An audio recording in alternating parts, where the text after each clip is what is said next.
So we're going to start off the online marketing basics program with a part that a lot of people don't realize they need to do or don't even realize exists, and that's keyword research.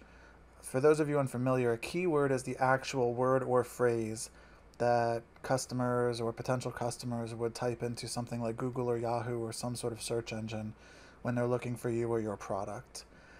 The easiest way to figure out which keyword you should be using is to go to the Google AdWords Keyword Planner tool. It's at this URL here, or you can also just search for Google Keyword Planner and you'll be able to come up. So once we're at the site, we're just going to sign into AdWords. If you don't have a Google account, you will need to get one, but that's as simple as opening up a Gmail account with Google or any other kind of Google account. They're all free, and this tool is free. So we're going to want to find new keywords by searching for new keywords using a phrase, website, or category. For this example, we will use handmade jewelry, just as an example for the artists out there. Your landing page, you can put your website in if you want to, but you don't have to. Your product category, it's the same. The main thing you want to do is use a term or terms that broadly describe what you do. And the reason we want to be broad in the beginning is that Google will come back and give you more specific examples related to that term or what it thinks are related to that term. In this case, with targeting, we will target the entire state of West Virginia. Any of you that are selling online, you can easily just click this and change it to different areas. So you can do the whole United States by typing in here. This will come up. You can add it. We'll remove it again because in this case, we will just stick to West Virginia. So if we want to add that back in, we can add here. There's also this nearby option. So what that'll do, if you click, it will show you states that it considers close, although as you can see in this example, it's not doing particularly well because it's giving us Texas and Alaska. That does typically work well with towns if you want to expand into a county area though, or something along those lines. So here we have our parameters put in. It tells you right here what it's going to do is show you the average number of monthly searches over the last 12 months once we hit the Get Ideas button. So we're going to hit Get Ideas. The first term it's going to show us is the group ideas. So these are basically groups you could pay to market to through Google. So, and this is how they categorize them. So here it'll show you wholesale jewelry, handmade designer, handmade beaded.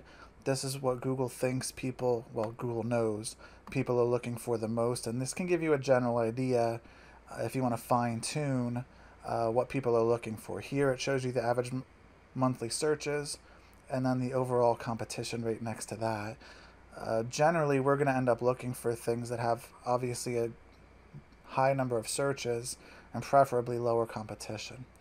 Once you've looked this over just to get a general idea, we want to click on this button and get specific keyword ideas. And this is where we'll really get some better data on the terms we should be looking at. So right at the top, you're going to see here the term we picked, handmade jewelry. Average monthly searches is 40. It has high competition. And the suggested bid is if you're paying for advertising through Google, that's what they suggest you bid at in order to be first.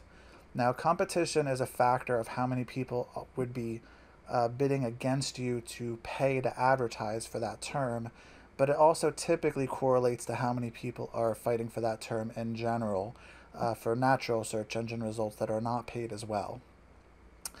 Generally, when I come in here, I like to see what's getting the highest search volume, so you can click right here on average monthly searches, and that will rearrange these terms by volume. Now these are the terms that Google thinks are related to our original search of handmade jewelry, and now they're in order of the overall volume that people are searching for in an average month. So here you can see the term jewelry, not unexpected, a very specific term for jewelry in China, rings, jewelry stores, earrings, and you can see it's coming down little by little in the search volume, decreasing for each term, and all of these also have high competition. Where you want to start initially is this gives you a good indication of categories people are searching for. So if you make different kinds of handmade jewelry, you can see in general people are searching for rings more than anything. Earrings are about half that volume, bracelets are lower than that, necklaces are lower than that. The nice thing is if you're running an online store and you're trying to decide what to put out more of, This is a good indication before you even build your online store of maybe where you should be focusing your energy.